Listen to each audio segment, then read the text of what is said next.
evening. Welcome to Inside Texas Football. This is On the Horn. I am James Hayden. It is February 13th, 2025 years after death. February 13th, also known as 2 days after my little brother's birthday. That's on me. I didn't shout him out on Tuesday. I shouted out my mom's birthday on here a couple weeks back. So give a happy birthday, Tom, in the chat if you're watching on Twitter or on YouTube. He supports me, and I failed to remember to tell people it was his birthday on February 11th. We've got a loaded show for you guys tonight. Texas, obviously, big news today, losing their running backs coach. But yesterday, they got a safeties coach. So, you lose something, you gain something. It all balances out. And then we're going to talk about Texas dominating OU, and that's not just hyperbole or fluff talk. We're going to talk about recruiting rankings, the rivalry, Red River, what that all means right now in the era of college football playoff. And then I want to get into SEC title odds. Unsurprisingly, Texas is in the conversation there. And then trap games, stuff we're not talking about but should be maybe. And some things we might be worried about next year in terms of a SEC schedule and a slate that's going to be a little more difficult. But to start, guys, obviously we got to talk about Tashard choice. Here's the graphic that was posted on Inside Texas. Following the theme of On Three, just one word, say the thing, and then people click typically, and then you describe it in the description. So I just put breaking. That always gets people to like it. But yeah, we live in a brain rot generation, obviously. Just the simpler, the better. People like it.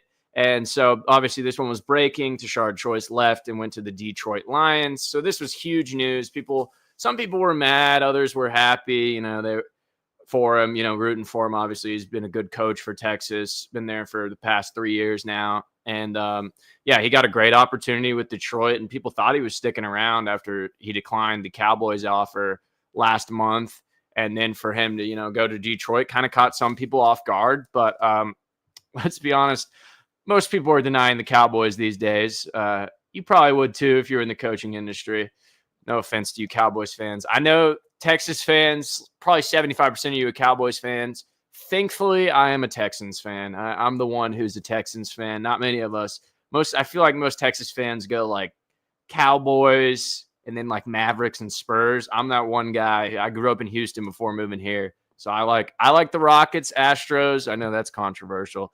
And, obviously the Texans. So not many people want to go to the Cowboys. Tashard Choice is another one of them. So Tashard turned down the Cowboys, right? And then people think, oh, we're all good. He's staying. He loves UT. That was, pretty well reported on that he likes it here.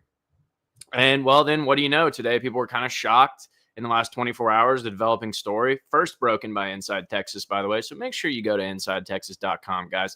Stay following us because we break all the biggest stories. We broke the Jonte Cook story first when he left, and we broke this story first, and many more, right? So make sure you're tuned in with Inside Texas. Follow us, like, subscribe, turn on notifications because stuff like this drops in the matter of minutes. But this was a huge story. So he'd been at UT since 2022. And so part of the reason he probably left was, obviously great opportunity. Detroit was super competitive this year. Great team in the NFL. Much better than the Cowboys, I might add. What world do we live in? Imagine telling that to your grandpa or even your dad, 2 decades ago that the Lions are now a better franchise than the Cowboys. All thanks to one man, but this is not an NFL show. So we're going to keep going in with Coach Choice. And diving into it, he coached Bijan, Jonathan Brooks, Roshan Johnson, Keelan Robinson, got several of these guys out to the NFL level. Bijan and him very tight, but part of the reason a lot of people think he went to Detroit was, well, not many people want to go to Detroit, right? You got to have something there dragging you. No shade to the boys in the Midwest, but Detroit, you've seen the memes. You've got to have a pretty good selling point to get a man to Detroit. Well, I mean, the fact that they won their division, were a really competitive team, made it to the divisional, and then they lost to Washington. But he's got Jahmyr Gibbs up there. And for those who don't remember Coach Choice's background, he was in Atlanta at Georgia Tech, where he played briefly back in the day. Actually played at OU before that.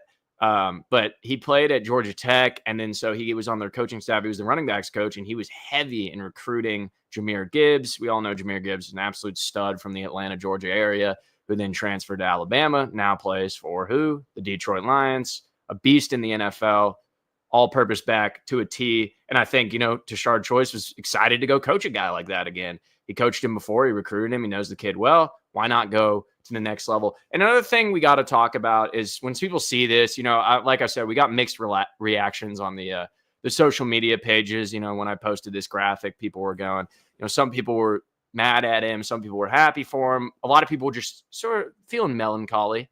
That's a fancy word for saying sad. They were feeling sad about it.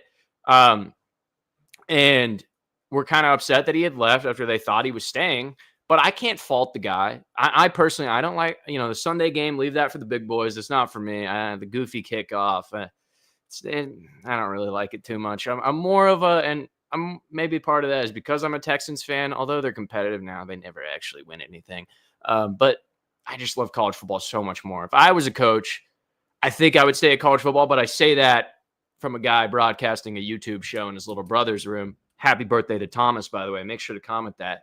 But I say that because I love college football, because I love the tradition, the bands, the colors, the uniforms, the history. I feel like the NFL is more commercial, kind of soulless, hollow. It feels like an enterprise. It feels like a business. Whereas college, I can still trick myself, even though it's still a business, when I hear the band playing on third down and the student sections.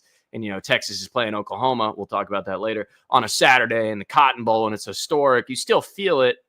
I don't feel that when I'm in an NFL stadium. I feel like it sounds more like a freaking tennis match in terms of fan, aside from a few, but the average Sunday fans don't really care unless something happens. College football, they're yelling on a regular defensive play, right? First, second down, you're trying to be as loud as possible. NFL, I feel like it's a little more casual, like, oh, a big play happens, we'll care. Similar to baseball, except for, exceptions being like Vikings fans and Lambeau Field, of course, and Arrowhead Stadium. There's a few exceptions, right?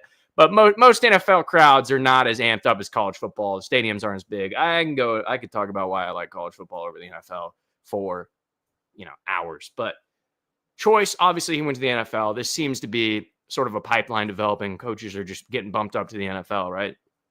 Why did he do it? Well, for those who don't know, like me, naivete still affects me. I'm just throwing big vocab words left and right at you guys. If you didn't know, I went to college. Communications, though, doesn't really count. And so sometimes I'm a little naive because I'm younger, and I like to think they'll stay forever. I want them to stay. And then you realize money, that's first one, right? You just get to worry about money at the pro level. And coaching at college, in a lot of people's minds now, coaches, for example, us, we love college. You're here for a reason. I'm here for a reason. We love college football, right? First and foremost. But even Saban retired for a reason, because he sees what's coming. It's turning into sort of a mini monopolized league, NFL, like semi-pro league, where if you're Tashard Choice and you just want to coach running backs, you see Jahmyr Gibbs, who used to be at Georgia Tech with you. You recruited him. You know him well. And you see Detroit, where all you got to do is coach the running backs. You don't have to worry about transfer portals. You have Jahmyr Gibbs for X amount of years. That's the thing is now, because of how lopsided college football has gone, it's actually kind of flipped the landscape on its head, where college football is sort of more unpredictable. And people are more so getting sold to the highest bidder. And, why do some people not like pro sports? Oh, they're always bouncing around. The NBA, for example, to their own fault and detriment, has been destroyed because of player mobility, right? I mean, the ratings will show you that. But college football is now running into that, where Tashard Choice could coach running backs, and then 3 of the guys could just leave in a year. And you got a whole new running back class because there's no regulations, right? There's no rules on tampering, really. I mean, there are rules, but are there? I mean, people are always breaking them. There's way more structure in the NFL now. That is the reality. Is there's actually college football is so poorly managed that there is actually more structure in the NFL and more loyalty, because you have to have a contract for players and, coaches and whatnot. Where guys are going to be at least next year. You don't have that in college football. You can, get guys in on deals that you can't do in college football. You can at least know this guy will be here for 3 years, 4 years, whatever, right? In college football, there's so much roster turnover, and there's zero regulation. There's no commissioner. There's, it's kind of a headache. Frankly, it's kind of a headache for a lot of coaches who just want to coach ball. And the other reason is it's considered the highest level of football. Considered it is. I mean, every coach, no matter how great they are in college, you could still have the argument that's similar to high school. Like, for example, I went to Westlake, right? Huge high school football power. But there's so many high school teams that, they just beat the crap out of everyone because they have 5 guys going D1 on their offense, right? And it's, how much is that guy really coaching versus just your players are way better than them, right? And that's similar arguments can be made in college. Like Kirby Smart, could 10 other guys do that job? I seem to think so. And that's not just because I dislike Georgia, but could 10 other guys do that job? Yeah. How many Belichicks are there? How many Vince Lombardis are there? Bill Parcells, right? I'm not that young. I still remember those guys. Well, I don't remember them, but I know them. I do not remember them coaching. But you see what I'm saying? It's kind of seen in the coaching circle as a higher level of coaching. It's higher caliber. If you can win at the NFL, you're kind of revered in a different way, right? Whereas college football is a little more, to some, they see a little more like cartoonish, a little more carnival-ish. Like it's just, it's this fun thing, but it's young kids. It's not as much schematics, X's and O's. There's guys like Ed Ogeron saying, "Go Tigers."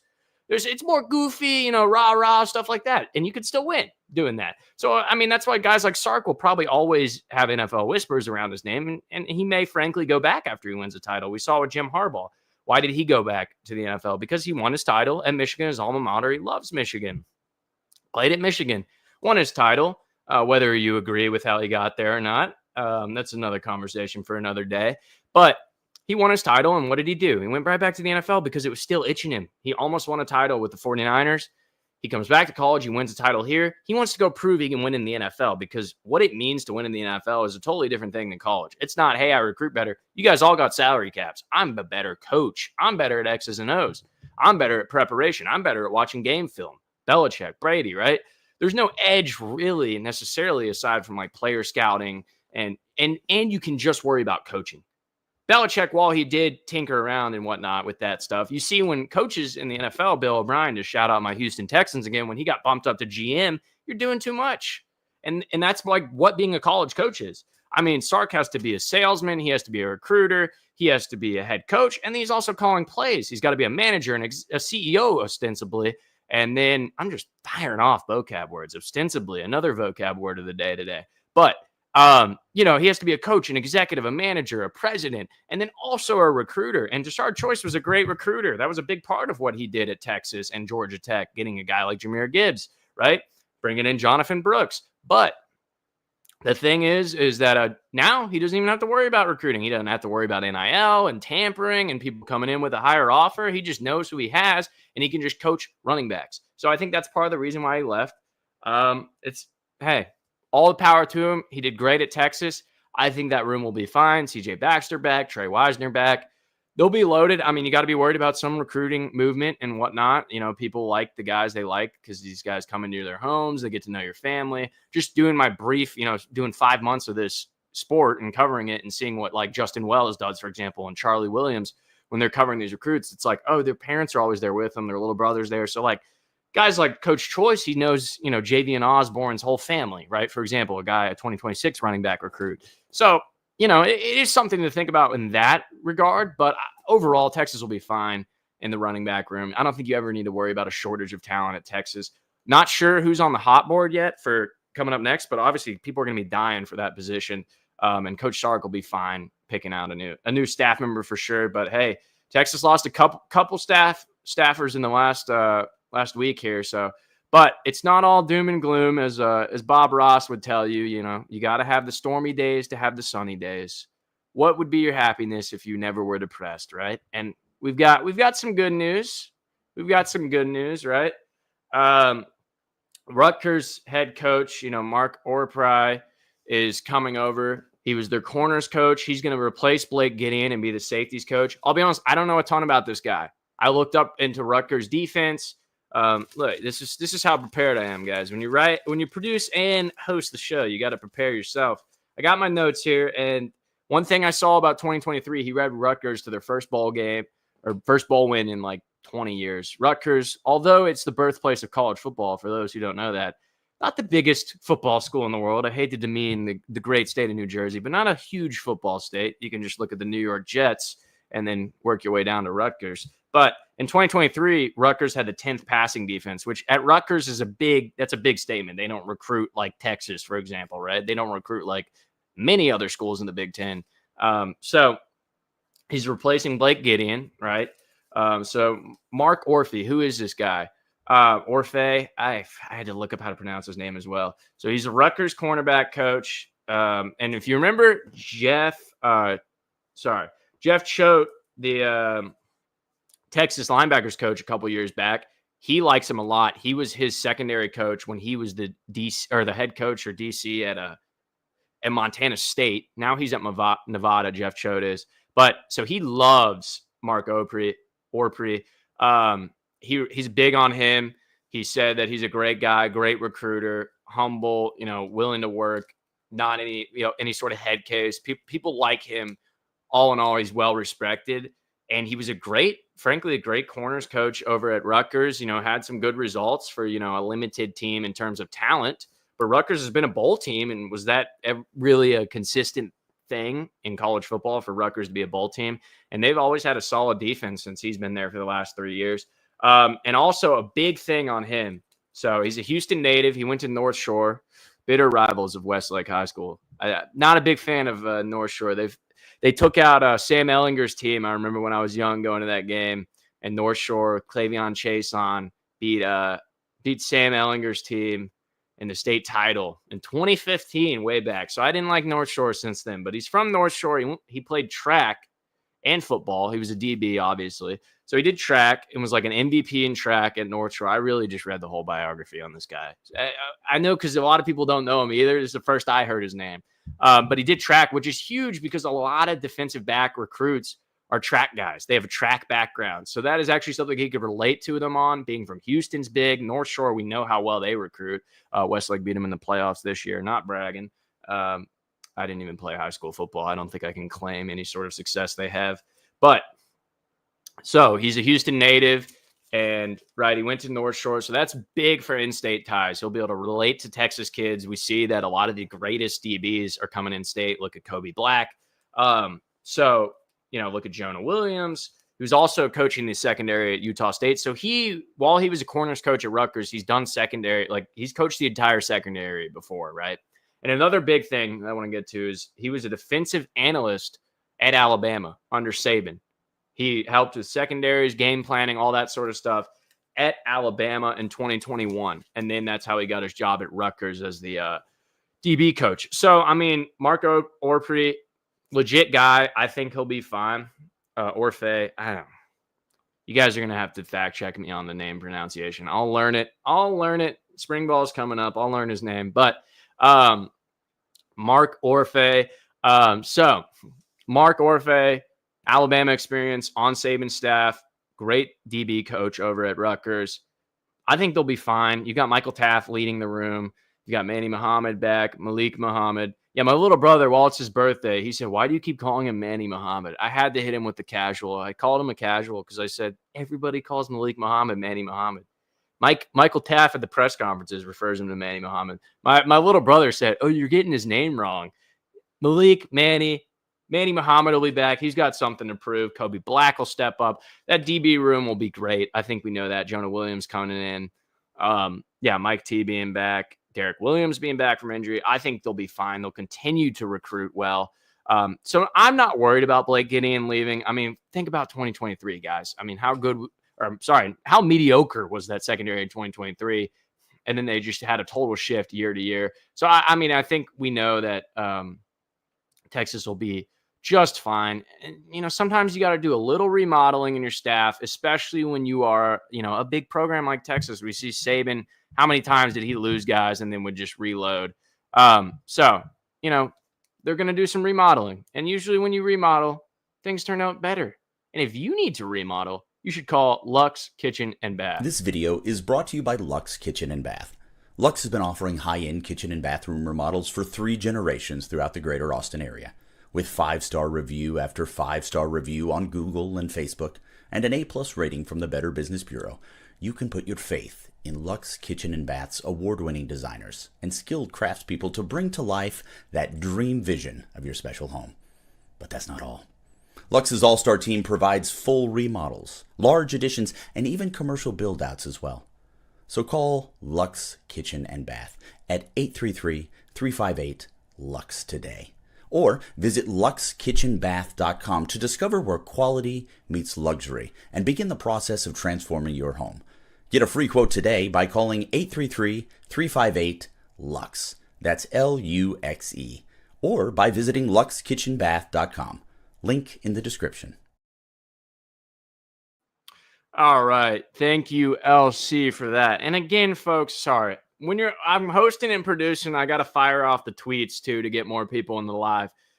Was trying to do that during the break there. It's brief 40 seconds. But so again, shout out to Luxe Kitchen and Bath. They are my one sponsor. If you know any other sponsors, throw them my way, guys. So, young up and comer here. We need as many sponsors as we can get, but send some business to Luxe. Again, tell your mom if she's ever unhappy with her kitchen, break something in your kitchen.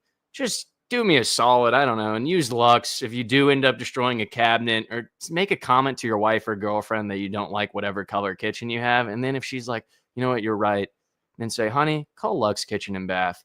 I would really appreciate that, guys. And then tell them James from Inside Texas sent you. Maybe they'll have a discount code. Beats me. This is my first time promoting a sponsor. All right. Anyways, guys, shout out to Luxe. We're doing some remodeling on this show. And you know who needs to really do some remodeling? It sounds like I'm still doing an ad, but you know who really needs to do some remodeling? Oklahoma. I know it's really just beating a dead horse, or, well, they have horses, or Sooner, whatever you want to call that thing. So Oklahoma, guys, I want to talk about college football right now and the current state of it all. And with the college football playoff obviously being 12 teams, that changes things like rivalry, you know? So I want to ask you guys, and I'd love for y'all to call in about this one, but I want to ask you guys, what does the rivalry mean now that there's a college football playoff, right? So we see Ohio State totally, in my opinion, ruined what college football is all about, not winning their Big Ten championship, not beating their biggest rival in Michigan. And what do? They still get to win a national title because of the modern era 12-team playoff.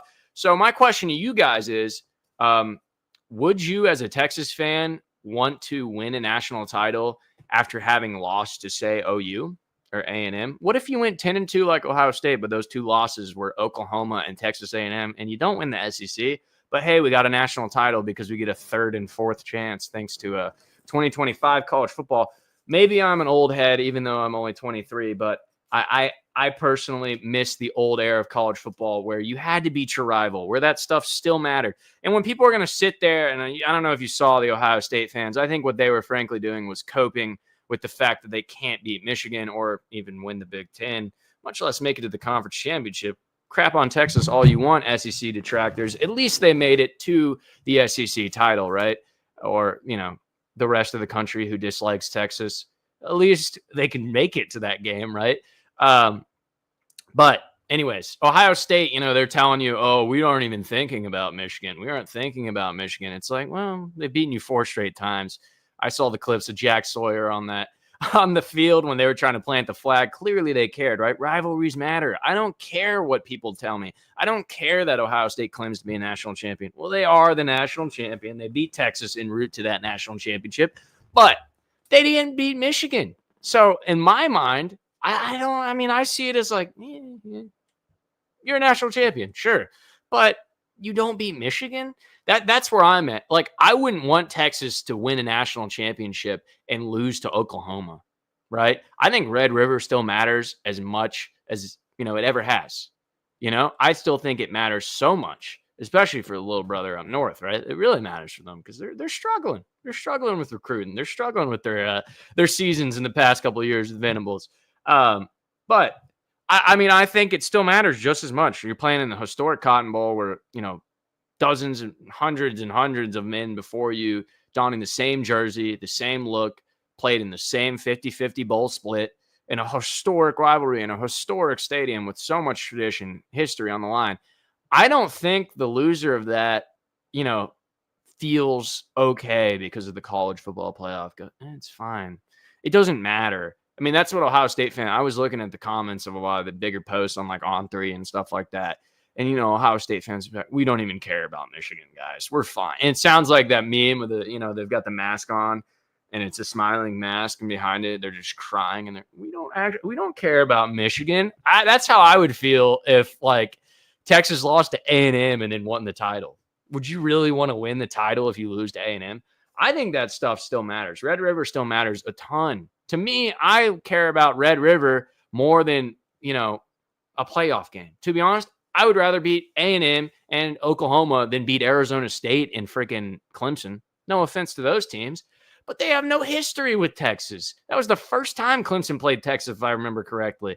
That was like the third time Texas played Arizona State. Is that what college football is about? No, it's about history, tradition, rivalries, hating the person you're playing, regionality. And now that Texas is about the SEC, there's no bigger conference for that than the SEC now, The SEC, while they've expanded, they're not like the Big Ten, which goes freaking coast to coast now, or the ACC, which is the Atlantic coast, but has teams in the Pacific coast. I mean, it's just total nonsense.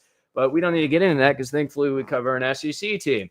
But yeah, I mean, shame on Ohio State, in my opinion. You still won the title in the 12-team playoff era. I don't think you can demean a rivalry game, though. No matter what you say, no matter what you do in the postseason, you got to beat your rivals. And Texas, and Texas A&M, to give some shine to the littlest of brothers. I hate to even mention their name on air. The flagship program of the state of Texas, Mike Elko. Shout out to Texas A&M. But Texas and Texas A&M didn't play for 13 years. You're going to tell me that rivalry still didn't matter? Because they're freaking an hour 20 away. And they were beefing on every message board site, on Inside Texas, on a million others, right? On TexAgs, those boys up there. They're beefing about recruiting, whatever. When we finally play, we're going to this, that. Johnny Manziel, this, whatever, right? They were arguing about facilities, recruiting rankings, NIL. Literally, they would just be like, well, we got a number one class. They would be arguing about, who was having better seasons, and they didn't even play each other for 13 years, right? So it still matters. You can't tell me rivalries don't matter. Texas doesn't play Texas A&M. They still hate their guts. They still want to see them fail because that's a rivalry. It's not toxic. It's not, I actually wish harm upon you. In most cases, I mean, you can look to the Iron Bowl. Sometimes they do wish harm on each other, a la the tree poisoning on Toomer's Corner from an Alabama fan. But that's SEC, baby, where those people they're acting like they're going to war a lot of times. But my point is that it still matters, right?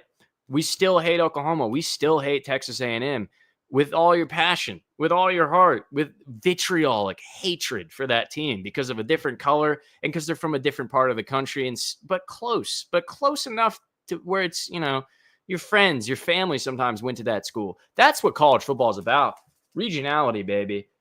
In my opinion, college football is still regional, right? And like Red River will always matter. And to that end, I would love for you guys to call in if you want to call in about rivalries or talk about the new landscape of college football and what you think about, would you want to win a title, but you lose to, say, Texas A&M or you lose to Oklahoma? I would love to hear what you guys think about that because I say shame on Ohio State, in my opinion. I'm allowed to say that because this is a Texas site. And they did beat Texas. We'll get our revenge, though. They lost Chip Kelly. They lost freaking Jim Knowles. It was a one-hit wonder for Ohio State and maybe they'll beat Michigan. I don't know. But, yeah, I mean, I just think Red River will always matter. And to look at that, the highlight or the headline that I put on the YouTube title is Texas is dominating Oklahoma. And I'm not talking about beating them 34-3 this year or 49-0 a couple years back, which was the biggest win in series history, by the way. But they lead the series 64-51, right? But more importantly, where are the programs trending? I'd love for you guys calling about this as well and talk about Oklahoma. But where are the programs trending? I think we all know the answer to that. NIL, recruiting. It's really changed the day. Both programs haven't won a title. In Texas has been 19 years. Oklahoma, it's been 25 years. So both, those were the two powers in the Big 12. Maybe that's why the Big 12 no longer exists because they were not in national title games. Neither have been in a national title game since 2010 when Texas went to a natty, right? But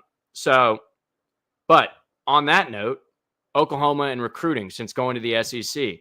Oklahoma, they're not in a rich, fertile state for recruiting. They don't have the same seeds that Texas does. You can walk out your front door and you've got Ethan Burke and Colton Vasek over at Westlake. You've got Michael Taft, though he was a walk-on. But you've got all those boys right down the street. Sam Ellinger. But you can go up to Southlake, Quinn Ewers. You can go down to North Shore, right? You can go so many powers. They don't have that in the state of Oklahoma. They got to come down here. And the problem with that is they don't have NIL like that. So I just wanted to read off the recruiting rankings of the last 4 years because Texas is dominating Oklahoma. And I think it's only going to get worse. I don't want to wish for any man's job or call for any man's job. We don't do that on this show. I guess we could, but we don't. We're in like 11 episodes in. I'm going to put that rule in now. We do not call for anyone's job. But Venables is having a tough time. I think we all know that. 6-7, 10-3, 6-7, right? And they got John Mateer, and I think John Mateer could kind of be like, a life raft quarterback similar to Sam Ellinger was for Tom Herman. Just you run that guy to death, and it'll save Tom Herman for a couple extra years. We remember those games. But John Mateer, he's a hell of a quarterback. He played at Washington State, for those who don't know. Great spot. Now they're in the Pac-2, so that's a stepping stone program if you're a great quarterback. But John Mateer, I watched a lot of his games because I love watching the late night football. I watch it from dawn to dusk on Saturdays in the fall. And John Mateer can scramble, and the guy is a stud. And John Mateer will probably save him and buy him some wins. But the problem is, like I said, recruiting is terrible. And their schedule, again, is brutal. And it's a shame that it's now, Oklahoma's like, shoot, we got to play those teams. As before, it felt like in the Big 12, especially when they were rolling with Riley, it felt like, oh, we got to play Oklahoma. Now it's Oklahoma's got to play Michigan. Oklahoma's got to play Alabama. They've got to play Ole Miss. They've got to play. I looked at their schedule. It's not great for them. I'll be honest. They're over under 6.5, I believe, and Texas's is 9.5. That tells you all you need to know. But the recruiting rankings is what I want to get into, and then we'll bring in callers. If you want to call in about rivalries, if you want to call in about the state of Oklahoma, the state of Texas, ring the line, click the link in the chat. Guys, I'm such a rookie at producing. I forgot to put the link in the chat. But these recruiting rankings, right? So to get back to it, Oklahoma's class this year was 16th. Texas's, we all know, was number 1. Texas's was number 1. And then Texas was number 5 in 2024, number 3 in 2023, and number 5 in 2022. They've been top 5 every year, basically, since Sark has started. You can count 2021, but that's really transitional classes. For Venables, he's had the 10th class, the 6th class, the 12th class, the 16th class. They have taken a step back. Just put it on, simple terms. Texas has been top 5 every year in the last 4. Oklahoma has been top 5 0 times. They've been top 10 twice. They're in the teens this year. They had a bunch of transfers out. They lost all their O-line after the Dylan Gabriel year. Obviously, they lost Dylan Gabriel. John Mateer will be a Band-Aid, but he will not be a solution. I think that gap in the series, Texas leads it by 13, is only going to get bigger. I think these are the years where Texas could build a Michigan-esque streak to tie it all back to Ohio State and rivalries. But yeah, I don't like the outlook for Oklahoma. Venables seems like a solid guy, but the recruiting's probably only going to get worse. And I think this is an edge for Texas with these Arch Manning years coming up. And yeah, I mean, I don't like the outlook of Oklahoma. And if they lose Venables, if say they have a bad year again, if they go 6-7 again, they'll probably let him go, unfortunately, for his sake. And then like I just said, transitional classes, you're not gonna have a good transitional class. But guys, go ahead and start calling in. I'll put that link in the chat so some more of you guys can call in. But yeah, let me go ahead and bring in our first caller, a regular. You know him, you love him. Gerald Hopkins, you're on the horn. How you doing? How we doing? Oh, we're great, man. Better than Oklahoma, that's for sure. Oh, that is for sure, especially in the recruiting side of things. Whenever I called in and was seeing it, and I think the graphic or the caption or whatever is Texas dominating Oklahoma, I thought it was going to be obviously like on the field, which yes, last year, yeah, this past year, and then also in 2020, yeah, dominating performances from Austin. Recruiting side of things, like you're saying, I think Venables is a good guy. He gets a good supporting cast around him. Maybe he can get something figured out. I mean, you're not in the Big 12 anymore. They didn't really position themselves the way Texas did to enter the SEC. Personally, I think it was a great play on Texas getting those 2 games against Alabama. Uh, I don't know when the talks of them started joining the SEC. 2021. Okay, and then when they play Bama the first time. 2022, and that was when they went Okay. 8-5, and then Quinn got hurt in that game, if you remember. Yeah, so I that was a solid move, and it just seems like Texas won. I think Venables, unless I'm not right on this, maybe he was a head coach somewhere before, but kind of like his big No, first. he's never been a head coach. Okay, so first time around, it's probably going to be some growing pains for them, and it was probably hard with a new guy coming in to position themselves to enter the SEC the way Texas did, and they did a beautiful job of doing that. But I think, yeah, like that's tough going from Lincoln Riley to Venables. I mean, I think Lincoln Riley's problem is defense wins championships. There was never a lot of value put on that when he was there. It was just yeah, let's pray that the other team doesn't score 45 plus, and then let's also at the same time just try to score 50 or 60 freaking points in a game. Yeah. But I mean, once he was there, last 10 years, like you talked about the overall series, and while Lincoln Riley was there, I mean, in the last 10 years, they did kind of have Texas's number, and I know that Texas was kind of going through some of those coaching pains, finding their right guy during that period. I know from what was it, like 2018 to 2021, they won 4 straight. Yeah. And Sam went And then 1-4. thing I was going to bring up is I know that you've touched on it a couple times about Ohio State's natty and all of that, and it kind of being invalid or that asterisk mark kind of thing next to it. I think that's the landscape of how it goes now. I don't like it. I don't agree with it. I think that rivalry games, conference championships should hold more value, kind of like we saw with Oregon. Like, if anything, that hurt Oregon playing in Yeah. their championship game, taking a month off, then having to get right back into it. That wasn't, I don't think that that's good for the sport. And I wish that kind of there was that more value held on rivalry games and conference championships, for sure. But like, what would you say? So yeah, Ohio State doesn't beat Michigan, goes to win the Natty, and you're saying like that's an asterisk. I know, Texas has one national championship in the last like 54 years, and one of those they Oh, had a Harold, you're loss, killing me, dude. Coaches Bowl national championship, but Nebraska goes 11-0. So like, what do you think about those old? And I know that every school tries to do it. Some schools will even claim a natty going 9-3. So like, I've do you never think seen one those that type of bad. claims? I think there's I've dude. seen A&M 9-2. has I've tried to seen some claim 9-2. some stuff I like mean, that. That is that's A&M absurd. behavior. That sounds about So right. do you think that those claim natties where you've got 2 losses and that there's another team that also claims a natty, are those more of an asterisk than kind of what we saw with Ohio State? I mean, that's tough. Like, yes and no. It depends on how egregious of a case it was. I mean, I think most of the time you go off who won the AP poll and majority polls. There would be times where it'd be split. You'd have split champions.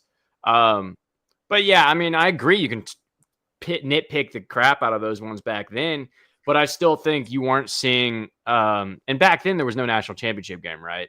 And Yeah. Ohio State this year, the fact that they still lose to Michigan, and you're right, conference championships have hurt people, but they didn't even, if you were going to go off, regular season championships, like say they do in college basketball, and you were to eliminate conference championship games because of a prolonged season, they still wouldn't have won their conference. They still can't even beat Michigan. I mean, that's my point on it, is like, it just feels like a weird title. I'm not going to say it doesn't count.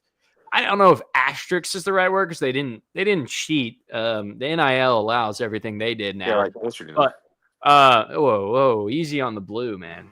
But I like them more than Ohio State personally. But yeah, I mean, I just think it's like a weird feeling, if that makes sense. That's personally how I felt. I'm like, you know what I mean? Almost like kind of like, I don't want to say sleazy, but I felt like as if something was wrong with them winning the title. There's something That's missing. how I. There's something missing there. Yes, that's exactly like a hollow national title, like just kind of empty. And I don't like the way the sport's going in that sense. And that's why I posed the question to you guys: is would you want to win a national title, but you lose to OU or you lose to A&M? Let's say you lost And both. I think most Texas fans, you know, I think 98% of the country would say yes.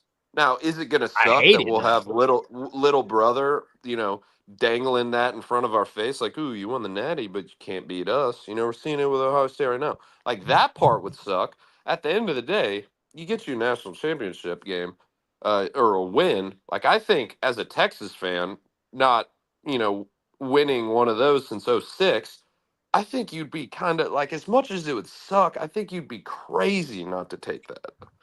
Yeah, I mean, that is true. The snowball effect could do. You know, yeah, okay, we didn't do that. We won the. I mean, recruiting, everything involved. If you rattle off a natty at Texas, you know, sky's the limit for what they can do, resource wise, coach wise, like everything. Like, it would suck, but I think the majority of the Texas fan base would probably take that. All right. Well, here's what John said. I'm curious what you think about this. Yeah, and Tommy said the same thing, but John said, I'd rather have a season like Texas had this year, beat all your rivals, because see, A&M has nothing on Texas still. All those years, like imagine if they had lost to A&M but win a title, that would have hurt. That would have felt weird. Because I feel like if you're a national champion, you used to be this impenetrable team that had a great resume. You beat everyone you were supposed to beat. You didn't lose any crappy games, but now you have this new era where you get chance after chance to these power programs. They can lose a game like, you know, Alabama did to Vanderbilt and Oklahoma, and people are saying they should still be in contention for the playoff and stuff like that. But I just think it's like, if you're a national champion, typically you should be checking all the boxes, is how it used to be. Vince Young's team, Colt McCoy's team before they lost in the championship. But yeah, I mean, I agree with you in a lot of sense. Yeah, see, Tommy agrees with the same thing there, like I said, but I just feel like it'd be kind of like good and bad. But I guess in Texas's sake, why I think it was so bad for Ohio State is that Michigan can go, well, yeah, we just did it a year ago. So they don't care as much. So like Ohio State doesn't really have anything on Michigan. Now, if say Texas lost to OU this year and then went and won the title, I mean, that's not terrible because it's like, well, OU, you haven't won it in 25 years. So I don't think it would be as bad. I think Ohio State just had a bad luck of the draw. They're in a slump against Michigan, and they won the title last year, right? And that's bitter. Now, the thing is like Texas, I don't think will ever get in a slump now under Sark, and where OU is as a program where you're going to lose 4 in a row. I don't think A&M will ever be in a spot as a program, probably in the next 100 years, where they could beat Texas 4 years in a row. In my opinion. Yeah, if they don't get out of their own way, they're screwed. But I appreciate it. Yeah, thanks for calling in again, as always, Gerald. All right, we're going to bring in another regular.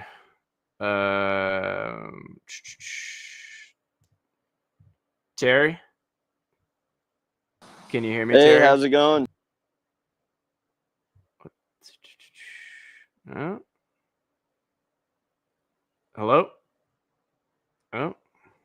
Sorry, guys. Technical difficulties. Can you hear me? Terry, you're on the horn. How you doing?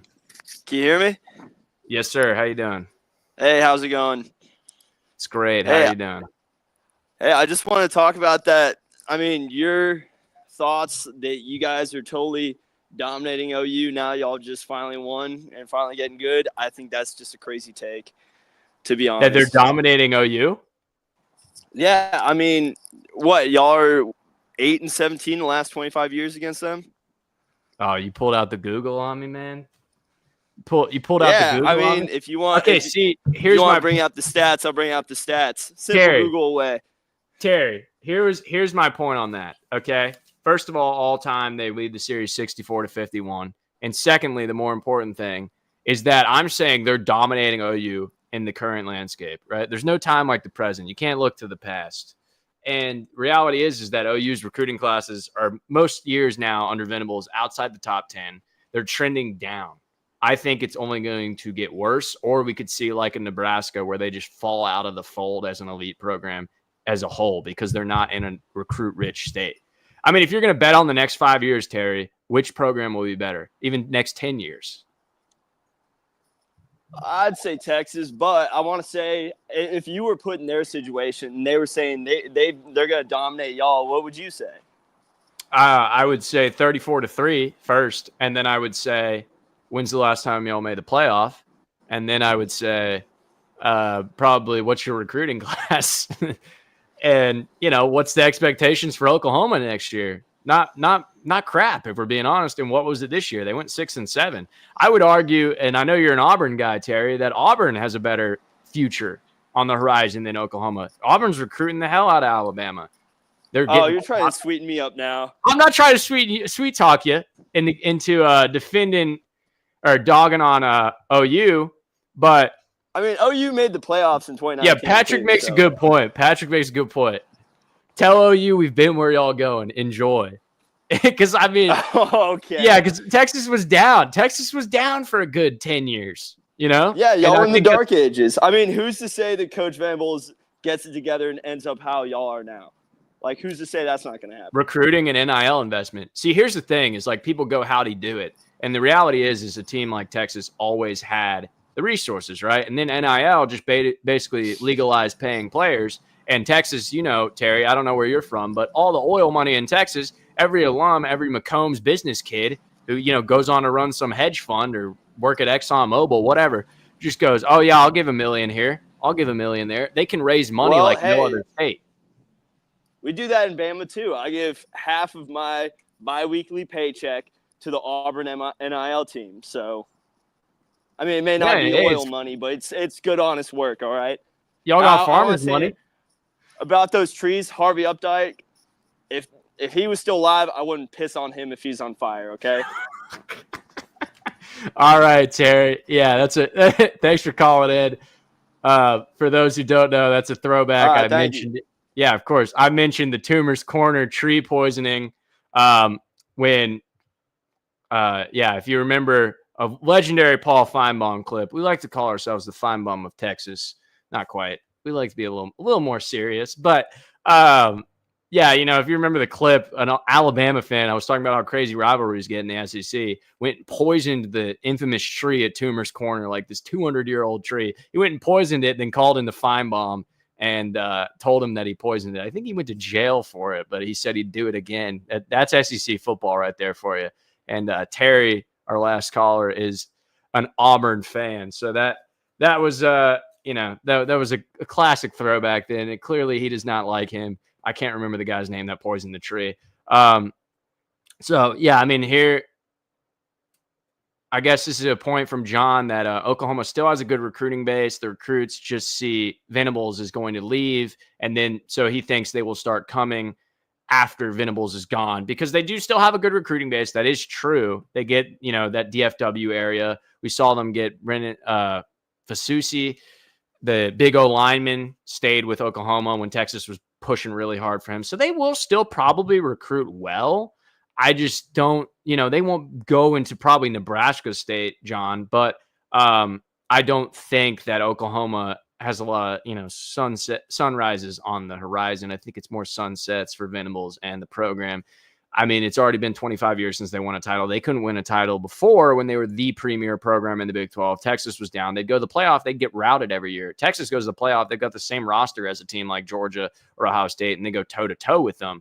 There was a huge difference when those Oklahoma teams with no defense would go into the playoff and just get absolutely beat to a pulp by teams like LSU and pretty much everyone except Georgia, and that's because they had Baker Mayfield, who was Manziel-esque in terms of how good of a college player he was when they played against that Jake Fromm Rose Bowl. That was a great game. OU, that was the closest they ever got to a title in the playoff era. Texas has been a play away 2 years in a row, and we know they can go toe-to-toe with Georgia and Ohio State and beat Alabama, for example. OU's not there, and they weren't there even when they were Lincoln Riley at the peak. So to that, I say kind of, sort of. Yeah, I don't think they'll be Nebraska level of going downhill where they don't make a bowl game for 9 years. But OU, I believe, will see some dark days. A&M, I could argue, might have a better future because of their NIL fund. But they're still A&M, so they're just dorky, and they somehow find a way to never win 10 games.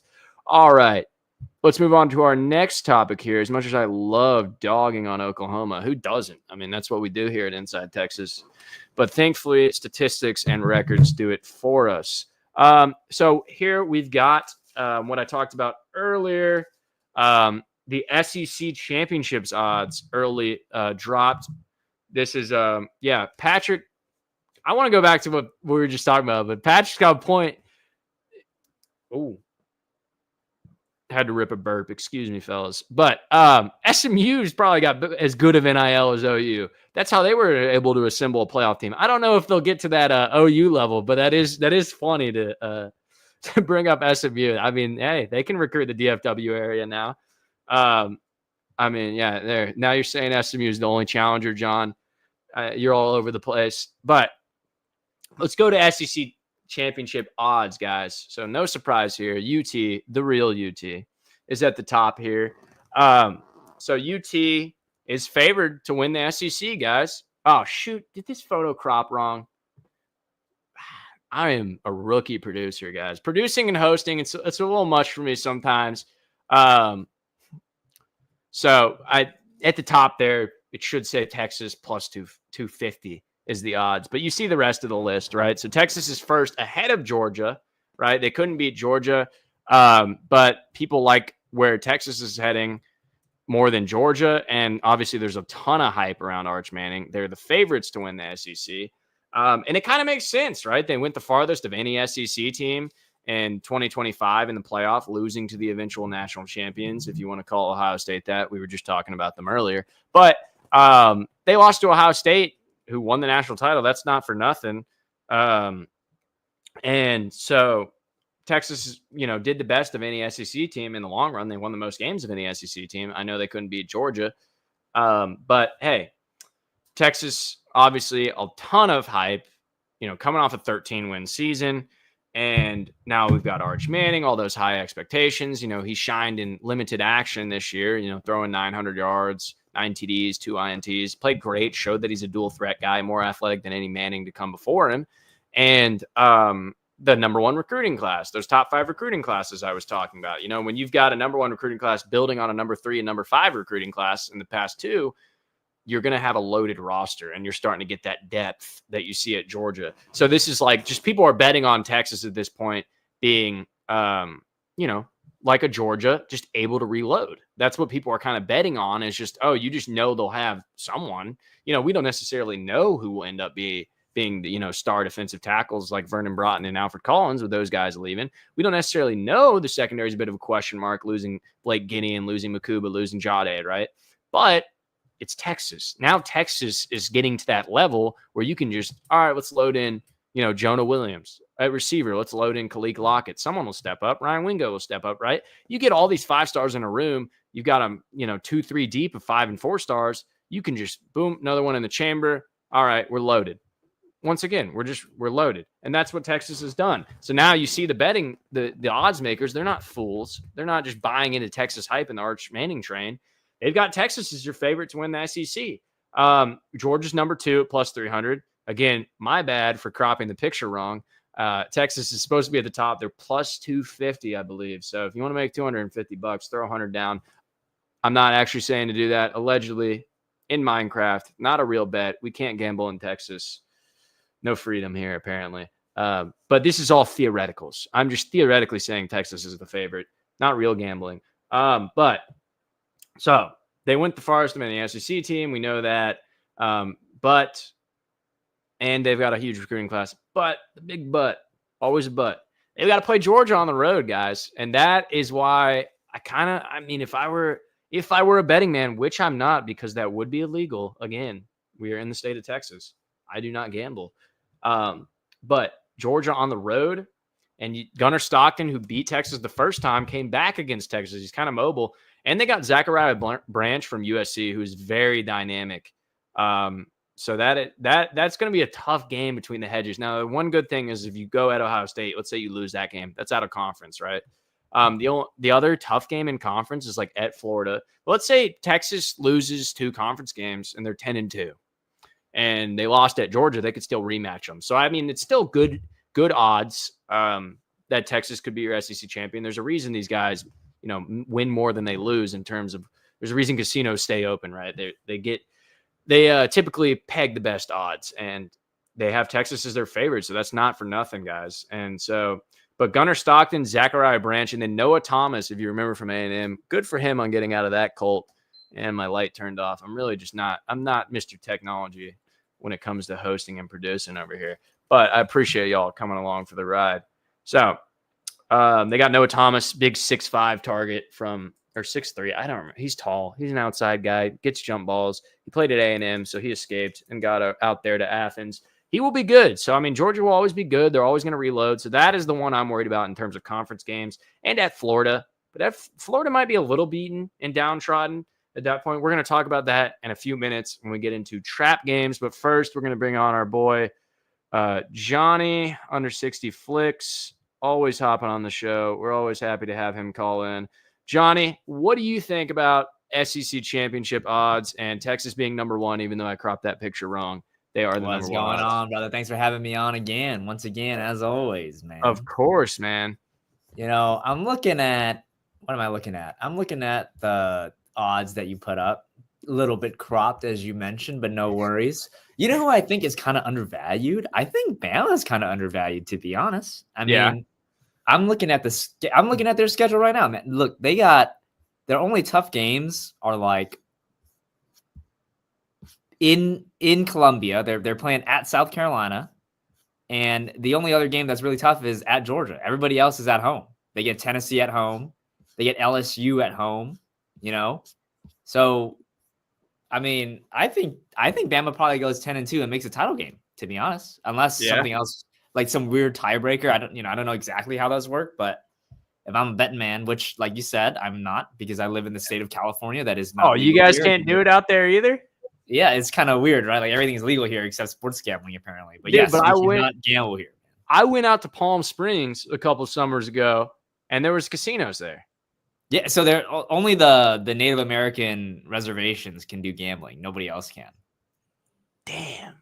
I don't even think we have that here, man. You got to drive up to WinStar. You got to go over to Lake Charles, man. That's where my cousins used to live. Go out to Louisiana and gamble? I've heard about those riverboats, man. It's tempting. Yeah. No, it's a good time. But like I said, it's not legal here. So I do not condone that in any way, shape, or form. But if I were a gambling man, Bama is not a bad option to take at plus 700. Speaking of riverboats, though, people are high on LSU, but their schedule is murderer's row. I don't think they're going to get out of it. Everybody's high on that Nussmeier kid. And I don't know, man. I like Nussmeier, dude. I don't really see it, man. I don't see it.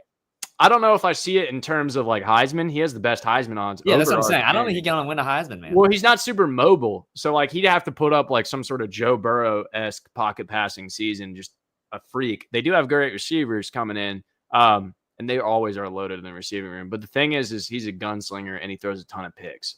But I think he'll be good in the NFL. I don't know how good LSU, and we also know Brian Kelly cannot win an opening game to save his life. But if you pull up their schedule, it's brutal. Ole Miss, I think, is frankly kind of high. Florida's really low because of, they have another tough schedule. Poor Sunbelt Billy in Florida. They win 8-5 somehow with the schedule they had this year, pulling a few upsets, and they've got another brutal one. And what I was talking about earlier, Johnny, OU, the odds makers are telling you exactly what I'm saying. Plus, does that say 65,000? That's got to be a typo, bro. It's probably 6,500, but I mean, for a fact, it's perfect that this article had that. Hey, it might be a joke. It might not be, man. Who knows, dude? But yeah, I mean, I don't know. It's like one of these things, especially with how. Oh shoot! Did you freeze? Well, no, I'm here. Oh, okay. That's funny. But it's one of those things where I feel like it's so hard to pick conference championships, even in the SEC where it's usually more top heavy. Like the Big 12 is kind of more of the anybody's ball game, typically like just the total wild west of a conference. But the SEC, like you look at that, I could see realistically only like 4 or 5 teams actually winning it. But I just don't know, like, what if Texas loses in the swamp? And then at Georgia, I mean, that's not going to be a cakewalk. And who knows? What if it's Alabama, Georgia in the SEC? What if Tennessee squeaks their way in there? It's just kind of like anything can happen. And there's always going to be a pop team. If I were to bet again in Minecraft, South Carolina, I feel like they'll drop. Like we just saw one of our viewers say South Carolina's too low, but the thing is what always happens with those teams, and I feel like Florida too, is they regress to the mean. Like those sort of middle of the road, and you're talking to a Kentucky fan here. So like when Kentucky would pop off a 10-3 season, instead of going up, they'd go back to like 7-6. And I feel like South Carolina, man, I mean, now they've got obviously Sellers coming back. I think Raheem Sanders went pro. They don't have a ton of receiving talent. They lost one of their defensive ends of that dynamic duo. Kennard left, and then the other kid, the freshman's still there. But I don't know. I would feel like South Carolina will probably go back to being like a 7-5 team. Like Florida might, with that schedule, go 6-6. I think it's just going to be one of those, like the way that, and Ole Miss will probably take a dip, in my opinion. I really only think it's like a 4-team league to win it. Dude, I don't know though, man. Dude, Florida looked nice with Lagway, dude. You know what I mean? Yeah. Well, I've got them on my trap games, which I'm going to get to after this. But I mean, they lost Montreal Johnson. They lost basically like a Badger. They lost like all of their receiver, like DK. I can't remember all their other guys, but Florida lost like their entire receiving core. They've got their freshman running back, and then Lagway. But I'm not super high on Lagway being a program carrying guy. Yeah, see, we got our boy DKW, David Keith Williams, saying they lost numerous defenders from their 24 team. I think a lot of times people just think it'll carry over momentum, but I don't know, man. I worry for Sunbelt Billy down in Gainesville and for South Carolina as well. I think they'll probably regress to the mean because, like I was talking about right before this, is these other teams can't really just do what like Texas and Georgia do and just go, oh, here's more 4 and 5 stars, load them in. Florida kind of can, but Florida used to be able to, and then they fell off. Yeah, I mean, I don't know, man. I feel like it's like Georgia, Alabama, and Texas, and then maybe LSU. Maybe Tennessee, man. Maybe. They got Nico. That Nico kid's like a third-year starter or something now, right? He'll be a second-year starter. Second-year starter, yeah. Third year in the program. I mean, he couldn't. Dude, I mean, he couldn't hit a gallon of milk in a grocery bag. That guy. I was trying to think of some sort of analogy, but he is so inaccurate. The fake UT, in that metaphor, it's him in the grocery bag, and he still can't even hit the gallon of milk. I don't even know what you're talking about, man. I'm trying to say he's inaccurate. That's what I'm trying to say, Johnny. I'm trying to say he's inaccurate. Nico, if you saw it, would just miss a million throws over the top. People who dogged on Quinn Ewers, you should see what the other UT was dealing with. Nico was like terrible against real competition. I'm like a total Tennessee doubter, and maybe that's the Kentucky fan in me, and I haven't seen them do it in so long. Like Tennessee's had like 1 11-win or 2 double-digit win seasons in like the last 15. But like I doubt Tennessee. LSU, I don't know. Brian Kelly's weird, man. I feel like it's going to be Georgia, Alabama, and Texas running the conference, and even maybe not Alabama. That's why I think these odds are so high. No, I agree. Honestly, I don't know. Like I think Bama's a little bit of a sleeper, but I think ultimately it's going to be Georgia, Texas for a long time. Because I mean, if you look at the state of recruiting, you look at how modern Texas's offense is and how dominant Georgia's defense is. I mean, I think it's like they just separate themselves from the rest of the competition. And in this era of NIL, it's kind of hard to once you separate. It's kind of hard to be able to catch up. So. I don't know. We'll see, man. But I do think that Texas, I do have I shouldn't say that. I don't have a bet, but if I were a betting man. I think you could say it. I think you could say it. So, I mean, we're not condoning betting. I mean, yeah, like, okay. Look, when I went to New York like a few weeks ago, and it's legal there. Okay, so that's where I placed the bet. Okay, but I got a C note on Arch winning Heisman plus like 800. I got a C note on us winning a conference at like plus 230, and I got a C note on us winning the national championship at like plus like 750 or something. And I think all three of us are gonna hit. I really do. You're a I think next year's madman. the year. I know you're a guy saying 26 is the year. I'm telling you, man. I think next year is it. You think Heisman, Archie Heisman happens year one of starting? I think so, dude. I think if you notice, a lot of the stuff happens in like the first year. Like Caleb Williams won it. Remember that? And he came back. Same thing with. No. That was 2022. That was the second year starting. That's true. He didn't like in fully start 2021. 21. You know what I'm saying? Yeah. See, you know what I'm saying? So That is same true. thing there. Same thing with Johnny Manziel, his freshman year. Same thing with Jameis. You know what I'm saying? So like, there's a pattern. It's always the first year. That is true, man. And he's played a little bit. He knows the system. He's year 3 in the system. I want to buy in, man. I want to believe 25, 26 will mirror 05, 06. That would be freaking awesome. I mean, they go at Ohio State, same as they did 20 years prior.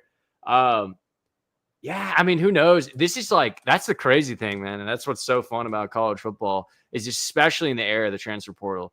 Who the hell knows? Anybody telling you they know in February is insane. Yeah, I don't know. Because Alabama's got a quarterback battle. They've got that kid, Austin Mack, who followed Kalen DeBoer from Washington. And he's like 6'5". He was a high recruit.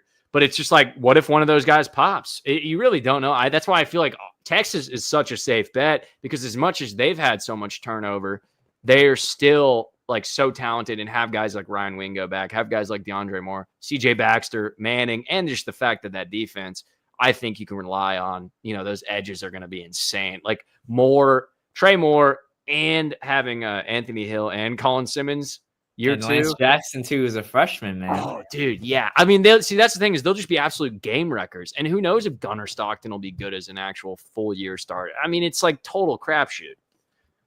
That's the thing, man. That's what makes college football so much better than the NFL. I will die on that hill, man. I mean, college football is better than NFL. I mean, it's so unpredictable, man.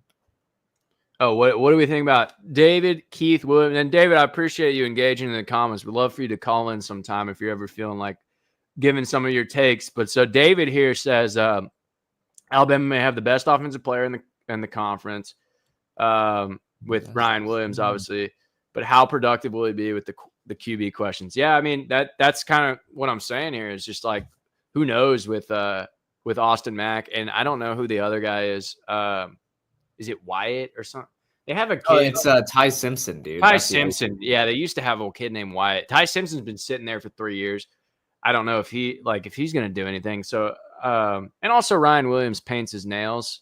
So I'm gonna go ahead and just bet on Texas's offense being better than Bama's solely on that fact. Dude, Ryan Williams didn't really do anything after the Georgia game. Yeah, dude. he did. I mean? You go look at his stats. Jeremiah Smith was exponentially better. Like Ryan Williams fell off like big time. So I don't know. His production, like I get it. The talent is there. He flashed a lot at the beginning of the year, but then he fell off. I mean, I'm not saying that, the kid isn't talented. I'm not saying that, but you can't rely on him being one of the best players in the country if he didn't show up for half the year, So yeah, and to David's point, it matters who's throwing you the ball. And we saw Jalen Milroe. Give me an analogy, man. I can't think. He couldn't hit. What couldn't he hit? The broadside of a barn, man. Yeah, that one works. He couldn't hit a car if you threw it on I-4. There's a California reference for you. I-4. We don't have. Is that what it's called? What's the That's one? I-5, bro. It's a 5. I'm trying to say if there was a lot of traffic and he threw a football, he'd still miss all the cars. My point is, I don't get the hype behind Milroe. I really don't. Yeah, he's inaccurate. Like higher than Quinn in the draft. Yeah. I don't see it. Oh, really? Yeah. I mean, I think it's like similar to Anthony Richardson. It's kind of inaccurate, and they're betting they could fix him. I mean, he's got a cannon for an arm. That's for sure. Yeah. But I mean, I don't know, man. It's like girls, man. They see a project and they're like, I think I can fix him. And that's basically NFL scouts. Dude, because like if you look at the NFL, like not to get too far off track, but I mean the NFL, like this year you saw like they took away a lot of the deep shots. You know what I mean? Yeah. That's why I think Quinn will be very successful in the league because he's really good at making those short, intermediate, underneath reads. And that's what the NFL is now. Like, I mean, you saw it in Super Bowl, I guess, a little bit of taking over the top, but over the course of the whole season, like not that much of the Yeah, I details. mean, Mahomes really only threw it deep because they were getting blown out. Yeah. Hey, That is- shout out to X-Man though, man. Yeah, shout out Xavier Worthy. See, guys, Repping the we get off Longhorns right track, there. but it all ties in. Xavier Yes, sir. Worthy. Yes, sir. Quinn Ewers. That is a very good point for the Quinn doubters. I'm telling you, man. He doesn't go lower than. I think he goes in the second round. That's my Yeah, prediction. second He round, won't probably. go lower than the third. There's no way. Sit him for a couple years. Let him come in and dink and dunk his way to being a Pro Bowler. I could see it. That's what I'm saying, man. That's what I'm saying. But hey, James, thanks for having me on, brother. Yeah, of course, man. We went all over the place on that one, but Hey, that's how conversations go, brother. yes, sir. Hey, shout out your Instagram, Johnny. Yes, sir. Yes, sir. Hey, guys. I don't know where I am on the big screen, but what I can see, my name is like right here. Yeah, you're on the screen. You're point the other way. That's your other way. right Other here. hand. There you go. There's your Instagram. There you go. Hey, not subscribe, but follow me under 60 Flicks. Okay, I make Texas content. I make football in general content. I make baseball content. Okay, good stuff. Give it a follow if you like it. Check it out. Whatever. But appreciate you having me on, brother. Yeah, of course. Thanks as always, Johnny. Astute analysis, and you know how he knows that, guys. He subscribes to Inside Texas. That's how he learns everything. Subscribe. I don't know where it is. Subscribe. Are you watching yourself on a TV? Dude, I'm watching us on the behind the scenes stream. Everything is different than on the YouTube. Oh, is it really? Yeah, it is. Oh, so you're watching it on YouTube. So when I point here, is that right? I see an X symbol, I see an Instagram thing, and an @Inside Texas sign. My thing is over here. Oh, really? Yeah.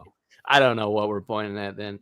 But thanks for coming on, Johnny. Give him a follow, guys. He makes really good UT edits. If you remember a viral Michael Taff one that we posted, that was from Johnny. And then a really good Arch Manning edit. Yeah, he makes such good high-level professional edits, and he just does it because he loves Texas, guys, and loves college football. Yes, sir. The best is yet to come. Yes, sir. Thank you, Johnny, for coming on again. All right, y'all. All right, guys. Shout out to Johnny. Make sure you follow him on Instagram. He posts great stuff. Follow me on Instagram @Jamerson Hayden. I can't. Right there, folks. If you're feeling generous, and get us on at Inside Texas. This is going to be our longest show of the year. How about that? Huh? We're breaking a new record. We're only 11 episodes in, but we are breaking a record. Last point I want to make is trap games. So we're talking about 2025. Johnny thinks they're winning the national title. I think the second year, because this schedule is brutal.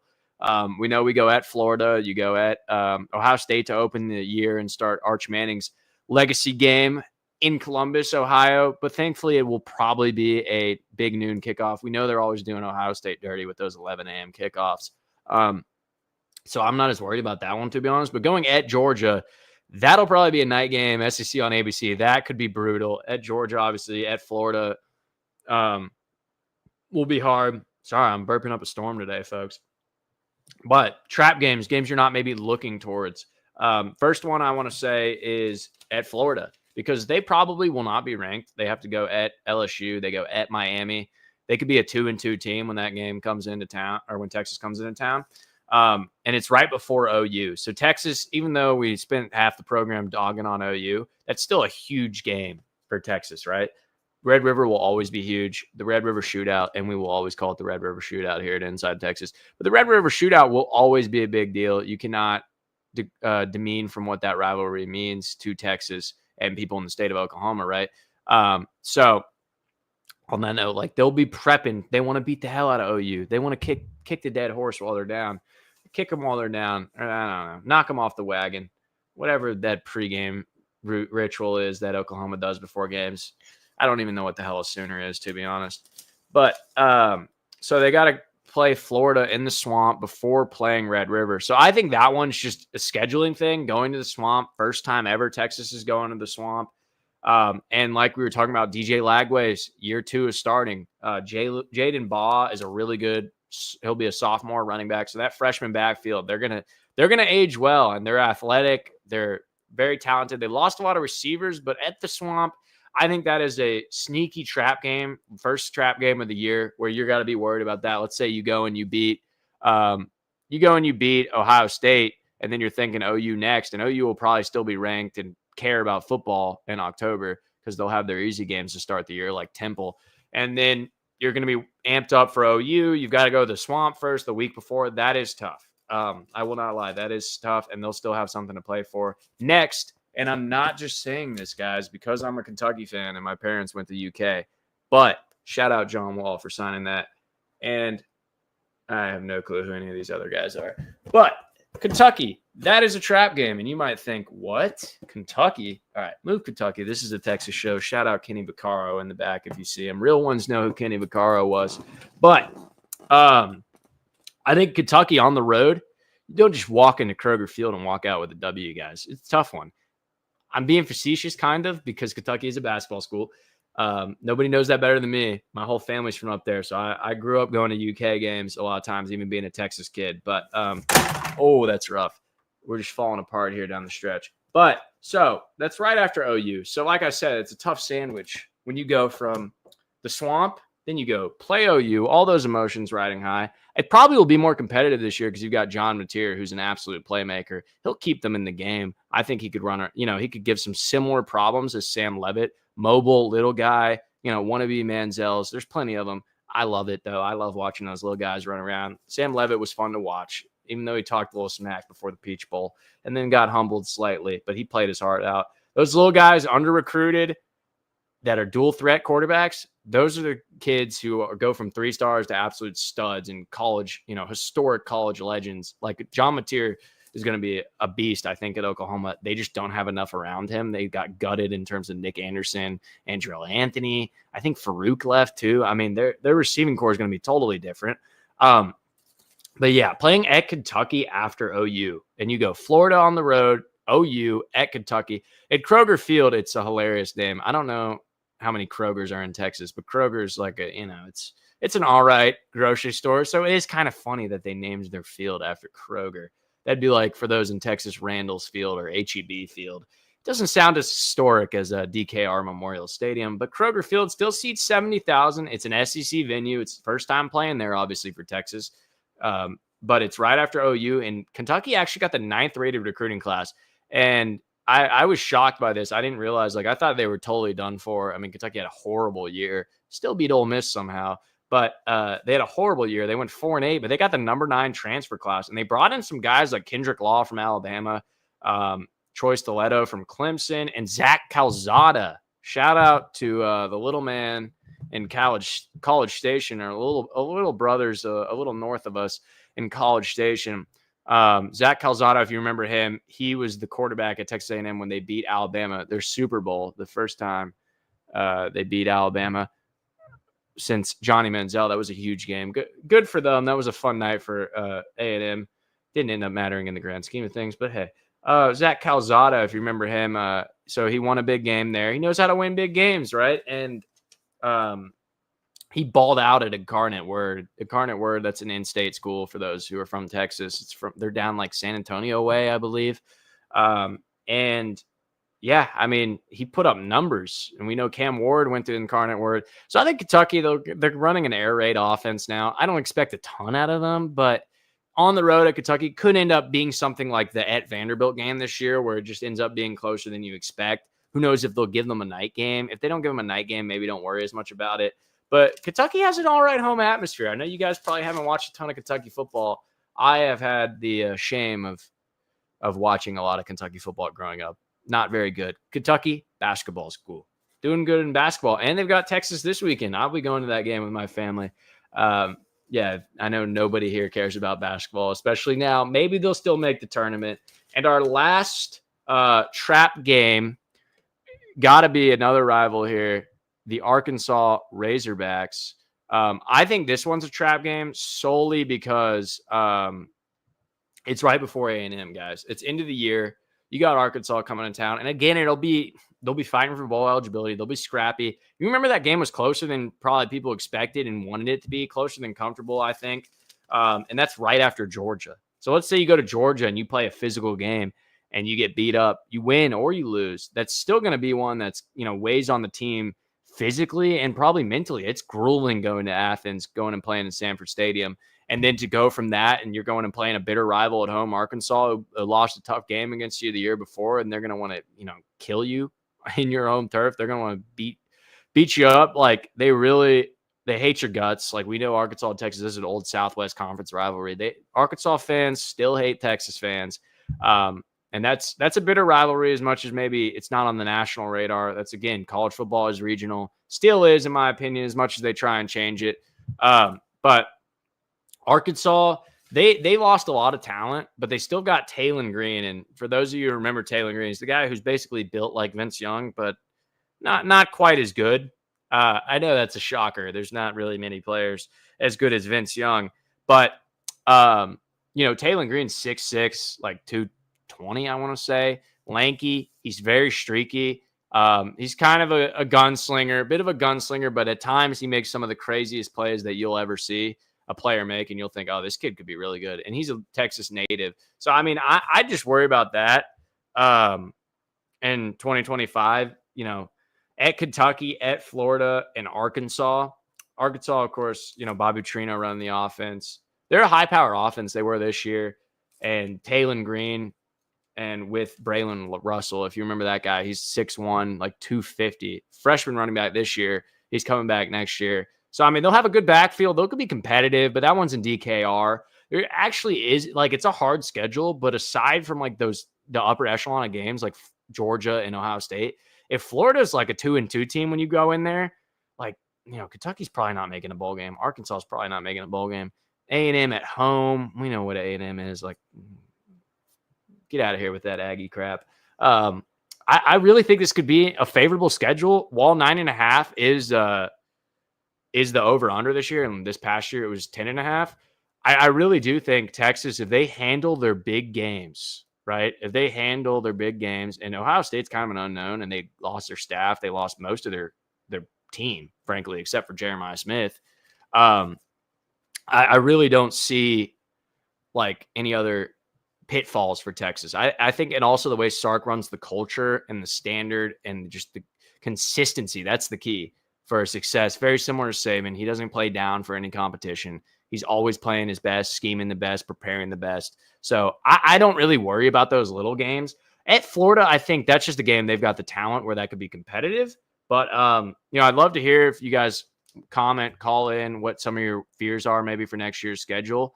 But, yeah, I mean, I think at Florida is probably the biggest trap game of a team that's probably not going to be a serious competitor. At Georgia, that's, a blockbuster game. That one's one to worry about. We're going to bring in one last caller, talk about trap games. Guys, make sure to like and share the show if you enjoy some of the calls and we have some funny moments on here and you enjoy, some of my commentary. I do appreciate y'all watching. We're up to 1,950 viewers across Twitter and YouTube. If you're on Twitter, come over to YouTube, guys, and subscribe. But make sure to subscribe, like the show, and share it, please. Helps us out. Check if you're subscribed. Click out and see if you're subscribed and change that to subscribed for us. Turn on notifications, whatever. Grab your friend's phone and subscribe to Inside Texas. It's free. It doesn't affect anything. It just helps us out a lot. But we're going to bring on our last caller. Thank you guys for being with us all the way through. Mike, you there? Yeah, hey, man. How you doing? Good. How you doing? Pretty good. Yeah, I would say, honestly, I'm not too scared of Florida, honestly.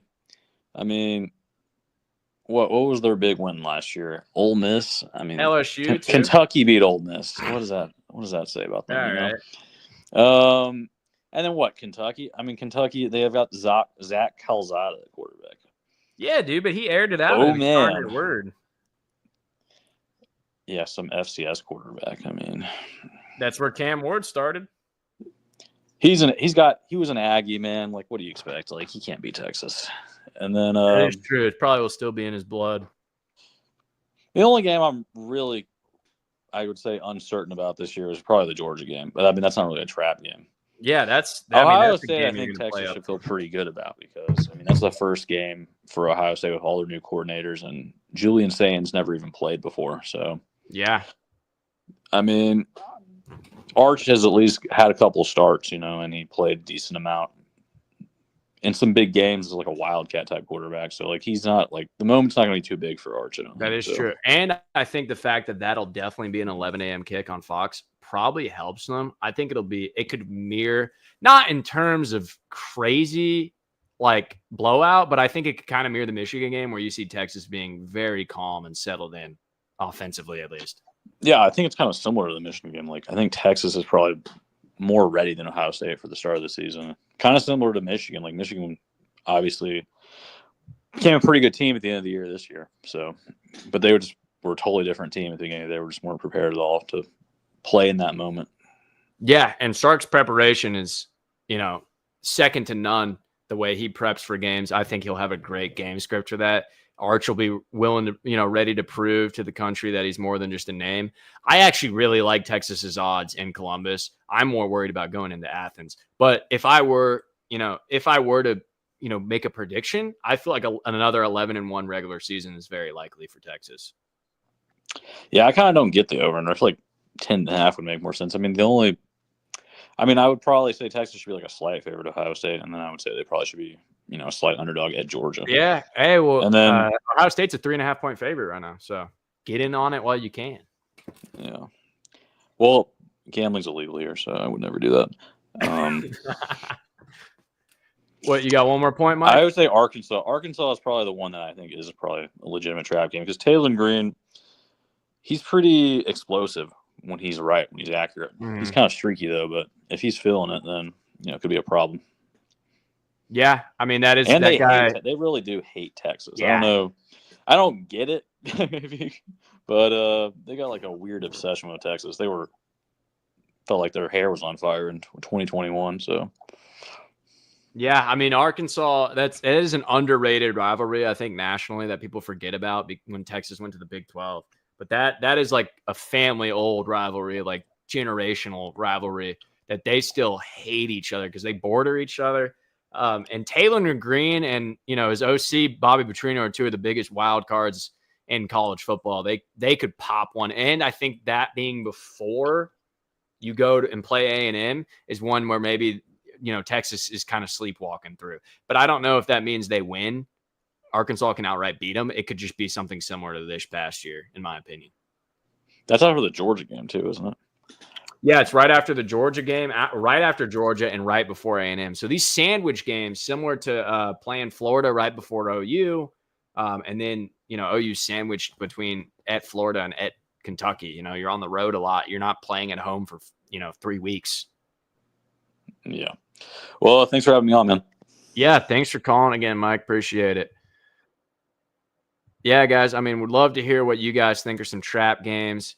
We'll be engaging with fun prompts and stuff on social media always. Hop on social media, give me your opinions and stuff. I run our social media, our Twitter, TikTok, and Instagram. Give us a follow on there. We're growing a pretty big page on there, and we post some cool stuff. We've got a good community growing, and it's fun to see everyone's comments. We get a lot of trash talking going on. It's really fun. And guys, make sure to subscribe, please, and follow us on Instagram, TikTok, Twitter, you name it. Just search up Inside Texas. Whatever social media helps us out. We appreciate the support. This is an absolute banger of a show. I told you guys that we had a loaded show for you tonight, and we do not take the offseason off. I went almost an hour and a half. And I talk a lot, but even I'm starting to get tired, guys. I got to go. One of the benefits of living at home, my mom's making steak. I got to go have a nice steak dinner. Once again, we are live from my little brother's room, who makes sure to shout him out. Say happy birthday to Thomas in the comments. I'm sure he'd appreciate it. Shout out to, Inside Texas and everybody letting me do this show still. I think that's number 11. Make sure to subscribe. We thank you guys for coming along. Call in, share the show, like the show. I think we're going to build something really fun here. Thank you guys again, and peace. Hook 'em.